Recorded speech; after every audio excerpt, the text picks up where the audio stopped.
Hello students, आज के class में हम अपने चैप्टर 1 जिसको हम लोगों ने यूनिट नंबर 2 जिसका नाम था collection, organisation and presentation of data उसके अंदर शुरू किया है। चैप्टर 1 में हम डिस्कस कर रहे हैं कलेक्शन ऑफ डाटा के बारे में और हम लोगों ने कलेक्शन ऑफ डाटा से रिलेटेड काफ़ी बेसिक से टर्म्स जो हैं उनको डिस्कस कर लिया है। Basic concepts related to collection of data and then हम लोगों ने सोर्सेज ऑफ डेटा की बात कर ली कि कितने डेटा कलेक्शन के सोर्सेज हो सकते हैं।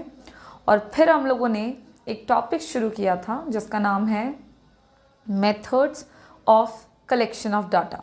और मैंने आपको बताया था दो टाइप ऑफ डेटा के बारे में, प्राइमरी और सेकेंडरी डेटा। सो दोनों ही टाइप ऑफ डेटा को कलेक्ट करने के जो मेथड्स हैं वो भी अलग अलग हैं और हम लोग डिस्कस कर रहे थे प्राइमरी डेटा के कलेक्शन के पहले तरीके को जिसका नाम था डायरेक्ट पर्सनल इन्वेस्टिगेशन। तो हम लोग हैं चैप्टर नंबर 1 में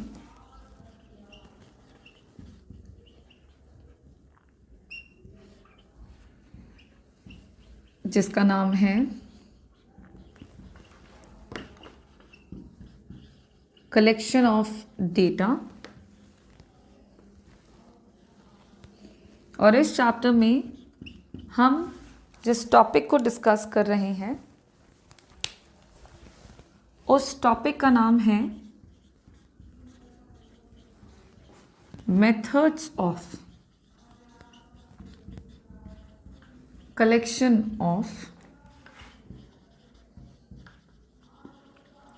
प्राइमरी डेटा। प्राइमरी डेटा को कलेक्ट करने के मेथड्स कितने हैं, कौन कौन से हैं, ठीक है। प्राइमरी डेटा को कलेक्ट करने के टोटल 5 तरीके हम लोगों ने डिस्कस किए थे और पहला तरीका उसमें से हम लोग कंप्लीट कर चुके हैं, डायरेक्ट पर्सनल इन्वेस्टिगेशन मेथड। किस तरह से उस मेथड में हम प्राइमरी डेटा को कलेक्ट करते हैं, कलेक्शन करने के लिए उस डेटा के इस्तेमाल की क्या क्या ज़रूरी या नेसेसरी सिचुएशंस होने चाहिए जिनको हम लोगों ने सूटेबिलिटीज़ में डिस्कस किया।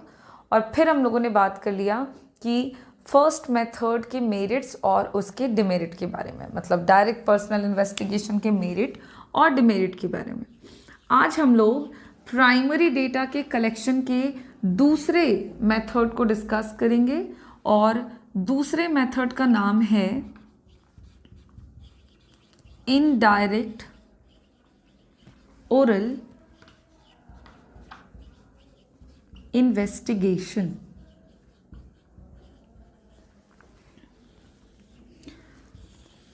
आज हम लोग देखेंगे डायरेक्ट ओरल इन्वेस्टिगेशन क्या मेथड है, इसका इस्तेमाल हम कब कर सकते हैं या कहाँ कहाँ पे कर सकते हैं, सूटेबिलिटीज़ क्या क्या होंगी, और उस मेथड के भी हम मेरिट्स डिस्कस करेंगे और फिर हम लोग उसके डिमेरिट्स को डिस्कस करेंगे। तो शुरुआत करते हैं डायरेक्ट ओरल इन्वेस्टिगेशन मेथड के मीनिंग से और जानते हैं कि क्या मतलब है इस मेथड का।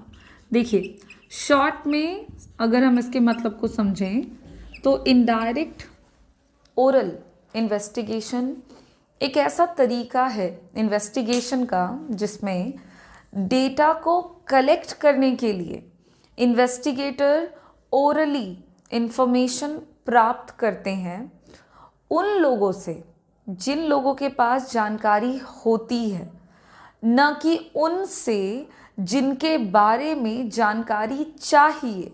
तो ये मेथड इनडायरेक्टली इंफॉर्मेशन को ऑब्टेन करने में, प्राप्त करने में मदद करता है।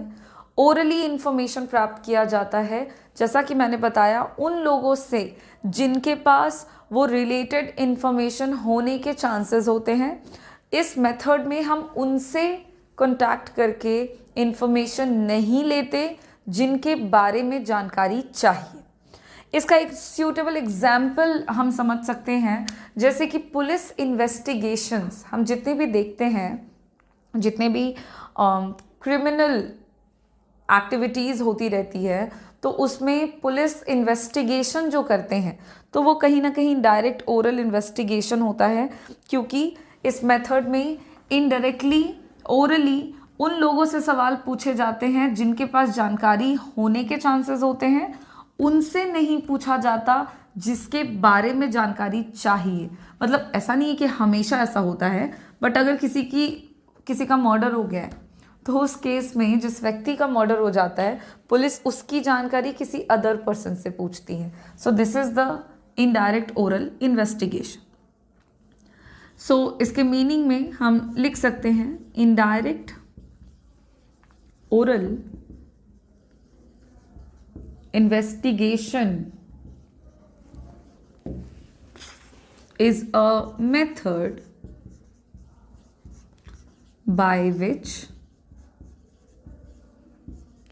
information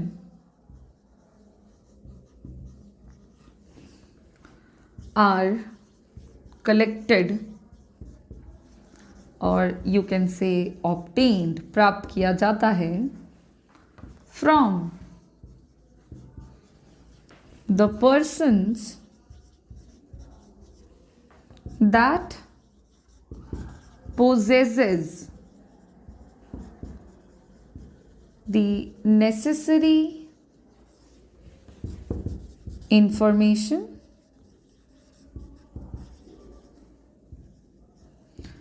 not from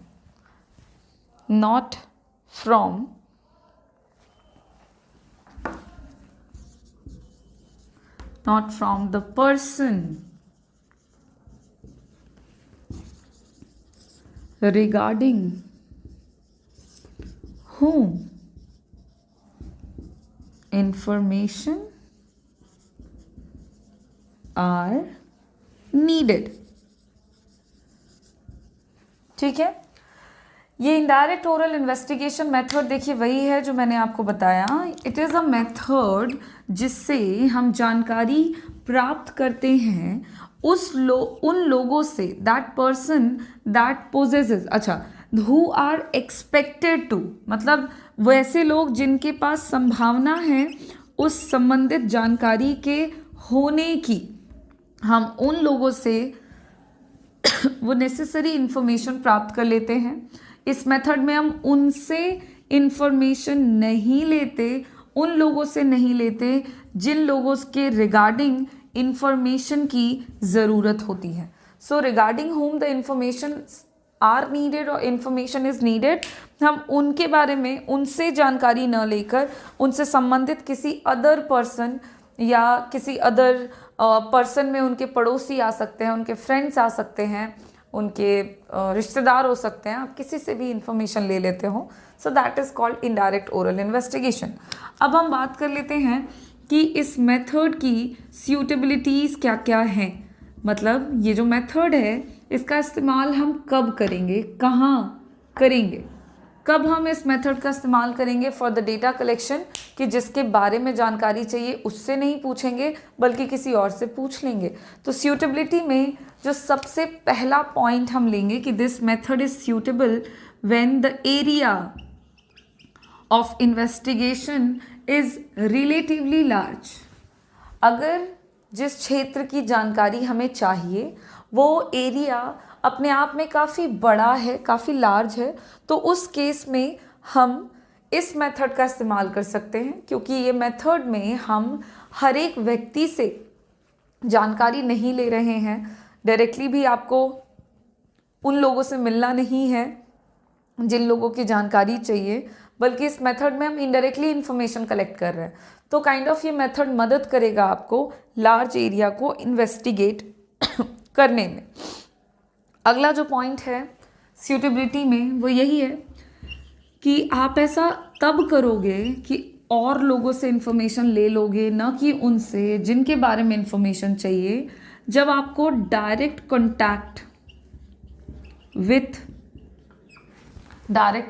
with related person या direct contact with concerned informant, वो व्यक्ति जिसके बारे में जानकारी चाहिए, कंसर्न्ड इन्फॉर्मेंट्स, यहाँ पे कंसर्न इन्फॉर्मेंट्स मतलब हो गया वो लोग जिनके बारे में जानकारी चाहिए, आर नॉट स्टैब्लिश्ड। ठीक है, अगर जिन लोगों के बारे में, जिनके बारे में हमको जानकारी की प्राप्ति करनी है, उन लोगों के साथ हमारा डायरेक्ट कांटेक्ट अगर नहीं हो पा रहा है, तो फिर उस केस में हम क्या करेंगे कि किसी दूसरे व्यक्ति से इंफॉर्मेशन प्राप्त कर लेंगे। अब डायरेक्ट कांटेक्ट नहीं हो पा रहा है का क्या मतलब है? तो देखो, बहुत सारे रीज़न हो सकते हैं कि आप उन लोगों के साथ डायरेक्ट कांटेक्ट न कर पाएँ जिनके बारे में जानकारी आपको चाहिए। इसके वेरियस रीज़न ये हो सकते हैं कि वो व्यक्ति अवेलेबल ना हो, घर पे ना हो, आउट ऑफ स्टेट हो, आउट ऑफ द कंट्री हो सकता है, या फिर उस व्यक्ति की मौत हो गई हो, या वो व्यक्ति किसी भी तरह से बीमार हो, आपके साथ कांटेक्ट नहीं हो पा रहा है। तो अगर ऐसे सिचुएशंस हैं तो फिर उस केस में आपको ये मेथड यूज़ करते हुए जानकारी को इकट्ठा करना होगा। अगला पॉइंट है सूटेबिलिटी में कि अगर जो कंसर्न इन्फॉर्मेंट्स हैं वो अनेबल टू प्रोवाइड इंफॉर्मेशन, मतलब जो कंसर्न इन्फॉर्मेंट्स हैं वो आपको इंफॉर्मेशन देने में कैपेबल नहीं है, अनेबल हैं, तो उस केस में भी आप इस मेथड का इस्तेमाल करेंगे for the collection of primary data. ये अनेबल क्यों हो सकते हैं? लोग अवेलेबल हैं, कॉन्टैक्ट भी कर पा रहे हैं, लेकिन जवाब नहीं देंगे। तो इसके पीछे के कई सारे कारण हो सकते हैं, जैसे इलिटरेसी हो सकती है, लोग पढ़े लिखे ना हो, और इग्नोरेंस हो सकता है, जनरली लोग इग्नोर कर देते हैं, काफ़ी ज़्यादा लोग जो हैं वो इग्नोर करते हैं। तो इग्नोरेंस एक इम्पॉर्टेंट कॉज हो जाता है कि क्यों आपको इन्फॉर्मेशन जिसके बारे में चाहिए उनसे ना लेकर किसी और से लेनी पड़ेगी। तो भैया इसके पीछे का कारण है कि अगर वो व्यक्ति हमें जानबूझकर जानकारी न देना चाहे तो फिर हम क्या कर सकते हैं? फिर तो हमें किसी और ही से लेना पड़ेगा, राइट। सो सूटेबिलिटी में एक और पॉइंट है कि अगर कंसर्न इन्फॉर्मेंट्स अनेबल हैं, इनकेपेबल हैं इंफॉर्मेशन प्रोवाइड करने में, देन फिर आपको इनडायरेक्ट ओरल इन्वेस्टिगेशन मेथड को यूज़ करना है for the collection of primary data. अब ये कुछ पॉइंट्स हो गए सूटेबिलिटीज़ के। अब हम बात करते हैं कि इस मेथड के मेरिट्स क्या क्या हैं, गुण क्या क्या हैं। तो जो सबसे पहला मेरिट है ऑफ दिस मेथड कि ये मेथड कवर कर देता है लार्ज एरिया को, मतलब काफ़ी हद तक बड़े क्षेत्र से जानकारी प्राप्त हो जाती है। So it is a good method जिसका इस्तेमाल हम कर सकते हैं अगर हमें प्राइमरी डेटा कलेक्ट करना है और बड़े क्षेत्र से करना है, तो बड़े क्षेत्र की जानकारी हम प्राप्त कर लेंगे आसानी से इस मेथड की मदद से। अगला पॉइंट मेरिट में है कॉस्ट इफेक्टिव। देखिए, ये एक ऐसा तरीका है, कॉस्ट इफेक्टिव बोलने का मतलब है कि बहुत ज़्यादा खर्चीला नहीं है ये तरीका। Comparatively first method direct personal investigation, आप याद करेंगे तो डायरेक्ट पर्सनल इन्वेस्टिगेशन मेथड में हम लोगों ने डिस्कस किया था कि वो मेथड कॉस्टली है। उस मेथड में जो खर्च है पैसे का, समय का और मेहनत का, ये तीनों के तीनों ज़्यादा लगते हैं। बट वहीं पर इनडायरेक्ट ओरल इन्वेस्टिगेशन, इस मेथड में आपके खर्चे कम होते हैं क्योंकि आप कंपैरेटिवली इस मेथड में हर एक व्यक्ति से जाकर जानकारी न लेकर किसी एक ही या किसी दो ही व्यक्ति से, 2-4 हो सकते हैं, लेकिन आप कुछ लिमिटेड लोगों से इंफॉर्मेशन ले लेते हो अबाउट एवरीवन।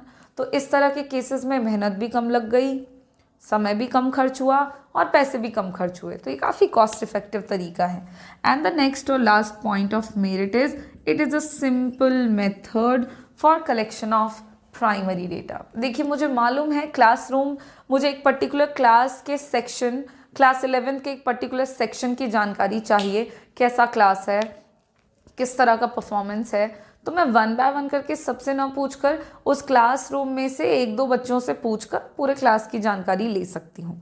यहाँ पे ये मेथड सिंपल हो गया। आप उन्हीं 2-4 बच्चों से बात करें जिनसे आप ऑलरेडी बात कर रहे हो, या आपको पता है कि ये अच्छे से हमें बातें बता पाएंगे, आपको क्लैरिटी और रियलिटी के साथ आपको इन्फॉर्मेशन दे पाएंगे, आप उन्हीं लोगों से इन्फॉर्मेशन ले लेते हो। तो सिंपल है ये मेथड। किसी भी तरह से आपको अलग अलग लोगों से बातें नहीं करनी, अलग अलग लैंग्वेजेस का इस्तेमाल नहीं करना, अलग अलग नंबर ऑफ क्वेश्चंस को चेंज नहीं करना। So it is a simple method for the collection of primary data. और ये कुछ मेरिट हैं इनडायरेक्ट ओरल इन्वेस्टिगेशन मेथड के। इसी के साथ मेरिट्स जो हैं वो कंप्लीट हैं। अब हम बात कर लेते हैं डिमेरिट्स की। इस मेथड के डिमेरिट्स क्या क्या हैं। तो डिमेरिट्स में हम कुछ पॉइंट्स देखेंगे, जिसमें से सबसे पहला जो पॉइंट होगा वो यही है कि इस मेथड में आपको लैक ऑफ एक्यूरेसी देखने को मिलती है। मतलब ये एक ऐसा तरीका है जिसमें आपको एक्यूरेसी 100% मिल जाए, इस बात की गारंटी नहीं है। क्योंकि इस मेथड में होता क्या है कि जिस व्यक्ति के बारे में इंफॉर्मेशन की ज़रूरत है, हम उनसे इंफॉर्मेशन न लेकर किसी other person, other expected person से इंफॉर्मेशन लेते हैं। ज़रूरी नहीं है कि जिस व्यक्ति के बारे में हमें लग रहा है कि उसके पास पूरी और सही जानकारी होगी, वो आपको वाकई में सही जानकारी दे दे। ऐसा होने के चांसेस थोड़े कम हैं। तो इसलिए ये मेथड जो है वो, अगर आप इस मेथड का इस्तेमाल करते हो तो आपको लैक ऑफ एक्यूरेसी देखने को मिल सकती है। मतलब सटीकता की कमी हो सकती है, डेटा जो है वो थोड़े गड़बड़ मिलने के चांसेस हो सकते हैं।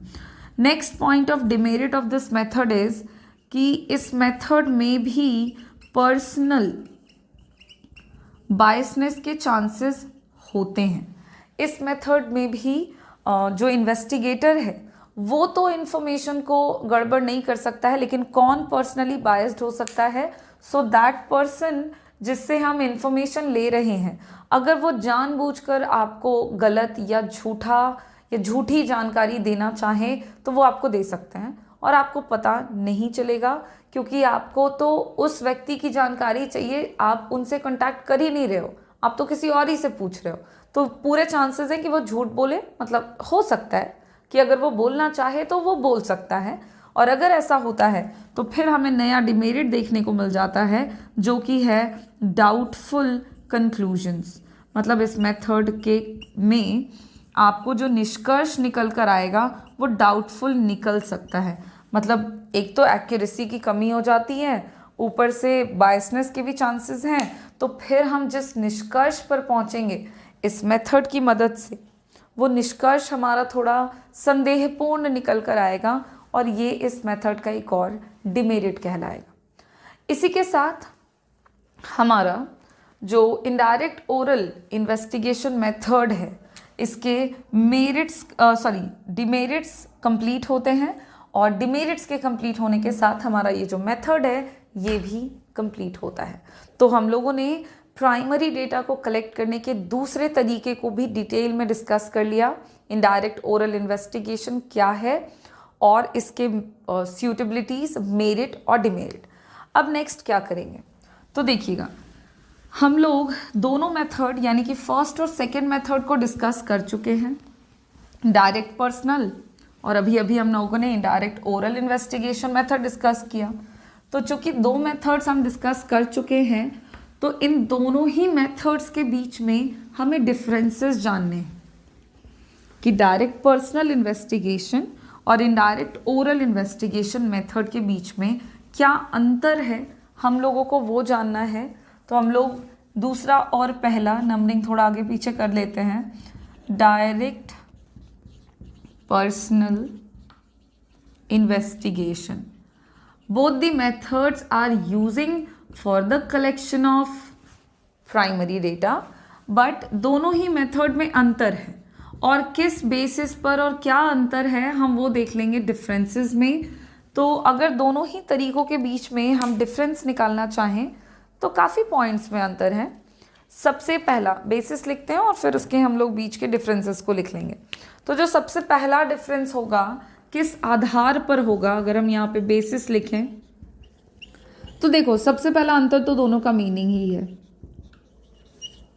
दोनों का मीनिंग है, यहाँ पे अगर लिख दूँ मैं शॉर्ट में DPI डायरेक्ट पर्सनल इन्वेस्टिगेशन और एक तरफ IOI इनडायरेक्ट ओरल इन्वेस्टिगेशन, तो दोनों ही मेथड में सबसे पहला डिफरेंस है on the basis of their meaning. This is the method जिसमें डायरेक्टली डेटा का कलेक्शन होता है from the concerned informants. This is the method जिसमें इनडायरेक्टली डेटा का कलेक्शन होता है फ्रॉम द कंसर्न इन्फॉर्मेंट। इसमें डायरेक्टली इंफॉर्मेशन कलेक्ट हो रहा है, इसमें इनडायरेक्टली हो रहा है। आप इसके मीनिंग को अपने तरीके से सिंपल सूटेबल वर्ड्स का इस्तेमाल करते हुए लिख सकते हैं।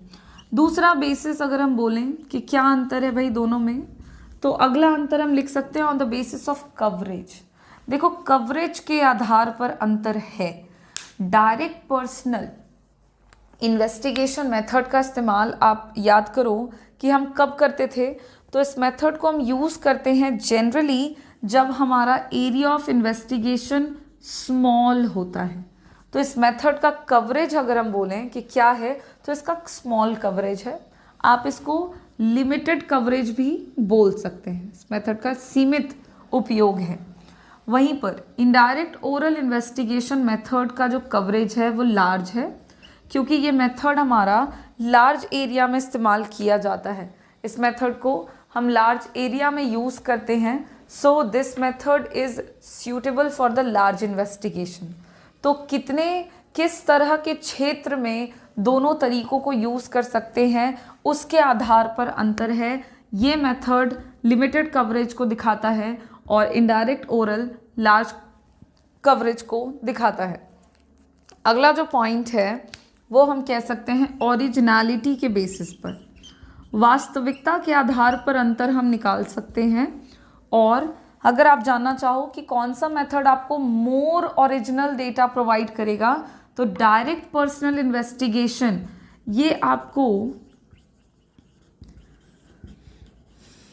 ज़्यादा ओरिजिनल डेटा प्रोवाइड करता है। कैसे? क्योंकि इस मेथड में हम डायरेक्टली उन लोगों से इंफॉर्मेशन ले रहे हैं जिन लोगों से हमें इन जानकारी चाहिए, मतलब जिनके बारे में जानकारी चाहिए हम उसी से बात कर रहे हैं। बट इनडायरेक्ट ओरल इन्वेस्टिगेशन में आपको जिनके बारे में जानकारी चाहिए, आप उनसे जानकारी न लेकर किसी अदर पर्सन या अदर इंस्टीट्यूशन से जानकारी लेते हो। तो इन दोनों ही केसेस में क्या होगा कि फर्स्ट मेथड में ओरिजिनलिटी के चांसेस ज़्यादा होते हैं, क्योंकि हम डायरेक्टली उन्हीं को कांटेक्ट कर रहे हैं, अप्रोच कर रहे हैं जिनकी जानकारी हमको चाहिए। तो पूरे चांसेस हैं कि आपको सही और ज़्यादा ओरिजिनल इन्फॉर्मेशन मिल जाए। इनडायरेक्ट ओरल में आपको इन्फॉर्मेशन ओरिजिनल मिल सकता है लेकिन लेस ओरिजिनल होगा। आपको लैक ऑफ ओरिजिनलिटी देखने को मिल सकते हैं इस मेथड के बीच में। तो ये भी एक डिफरेंस हो गया दोनों मेथड का कि ओरिजिनलिटी के बेसिस पर हम अंतर कह सकते हैं in both the method. Next आप अंतर कर सकते हो on the basis of cost, खर्च के आधार पर अंतर निकाल सकते हैं। और direct personal investigation directly information का कलेक्शन करता है, वन बाय वन करके लोगों से मिलना होता है, पर्सनली मिलते हैं हम। तो ये मेथड आपका कॉस्टली है, it is a more costly method कह सकते हो, या सिर्फ कॉस्टली भी बोलोगे तो चलेगा, एक्सपेंसिव बोल सकते हैं आप। तो ये खर्चीला तरीका है, ये तरीका काफ़ी खर्चीला है। इनडायरेक्ट ओरल इन्वेस्टिगेशन में इनडायरेक्टली डेटा का कलेक्शन होता है, ज़रूरी नहीं है सबसे पर्सनली मिलना, आपको जिसकी जानकारी चाहिए किसी और से ले सकते हो। अब ये नहीं है कि ए की जानकारी चाहिए तो बी से ले रहे हैं, बी की चाहिए तो सी से ले रहे हैं। ऐसा नहीं हो रहा है कि हर एक व्यक्ति के लिए हर एक दूसरा व्यक्ति यूज़ हो रहा है, ऐसा नहीं है। किसी पर्टिकुलर लोगों के बारे में जानना है या एक ही व्यक्ति के बारे में जानना है तो आप एक, हार्डली 2-3 ऐसे लोगों से बात करते हो, सबसे नहीं। तो this method is limited in use, और इस मेथड में जो खर्च है वो भी कम पड़ता है। क्या कम पड़ता है? तो समय, मेहनत, पैसा, ये सब के सब जो है ये दोनों तरीकों में पहले तरीके में ज़्यादा लगता है और दूसरे तरीके में कम लगता है। ये हो गया आपका एक और बेसिस फॉर डिफरेंसेस। और भी अंतर आप निकाल सकते हो on the basis of accuracy, सटीकता के आधार पर अंतर निकालें तो एक डिफरेंस निकल कर आएगा कि आपको direct personal investigation method more accurate result देगा, वहीं पर इनडायरेक्ट ओरल इन्वेस्टिगेशन आपको लेस एक्यूरेट रिजल्ट देता है। ये आपको कम सही जानकारी दे सकता है, हमेशा देता है ऐसी बात नहीं है, लेकिन हाँ चांसेस है कि आपको कम सही जानकारी उपलब्ध करा के दे। देखो और भी बेसिस के पॉइंट्स हो सकते हैं, जैसे कि रिलायबिलिटी, भरोसेमंद कौन सा तरीका ज़्यादा है, तो डायरेक्ट पर्सनल इन्वेस्टिगेशन जो है वो मोर रिलायबल है, indirect oral investigation less reliable है। आप और भी डिफरेंसेस निकाल सकते हो on the basis of biasness. तो बायसनेस के बेसिस पे डिफरेंस में है कि डायरेक्ट पर्सनल इन्वेस्टिगेशन मेथड में इन्वेस्टिगेटर भी बायस्ड हो सकता है और इन्फॉर्मेंट्स भी, बट इनडायरेक्ट ओरल इन्वेस्टिगेशन में जनरली मोस्टली आपको जो इन्फॉर्मेंट्स हैं, मतलब वो जो अदर पर्सन हैं, वो ही बायस्ड हो सकते हैं। इस मेथड में इन्वेस्टिगेटर के बायस्ड होने के चांसेस थोड़े कम होते हैं।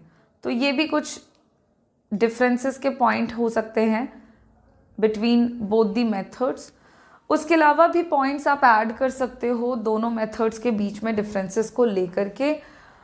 इतने आपके इनफ रहेंगे, कुछ पॉइंट्स आप इतने लिख लो तो आपके काम चल जाने वाले हैं। तो दोनों ही मेथड में काफ़ी डिफरेंसेस हैं, हम लोगों ने देख लिया, और इसी के साथ हमारा जो बोथ दी मेथड है for the collection of primary data वो कंप्लीट होता है। अब हम लोग अपने नेक्स्ट क्लास में नेक्स्ट मेथड को डील करेंगे। अगला मेथड जिसका नाम होगा इंफॉर्मेशन थ्रू लोकल सोर्सेज और कॉरेस्पॉन्डेंट। क्या मेथड है, क्या सूटेबिलिटीज़ हैं और उसके मेरिट और डिमेरिट, और इस तरह से हम प्राइमरी डेटा के कलेक्शन के और जो तरीके हैं उनको डील करेंगे हमारे नेक्स्ट क्लास में। आज के क्लास में हम लोगों ने क्या क्या देखा, तो हम लोगों ने हमारे सेकेंड मेथड को डिस्कस किया, इनडायरेक्ट ओरल इन्वेस्टिगेशन, और फिर हम लोगों ने अपने इनडायरेक्ट ओरल इन्वेस्टिगेशन और डायरेक्ट पर्सनल इन्वेस्टिगेशन मेथड के बीच में डिफरेंसेस देख लिए on the basis of some points, meaning, coverage, originality, cost, accuracy, reliability, इस आधार पर। और इसी के साथ हम लोग अपना आज का क्लास आज ख़त्म करते हैं। Thank you.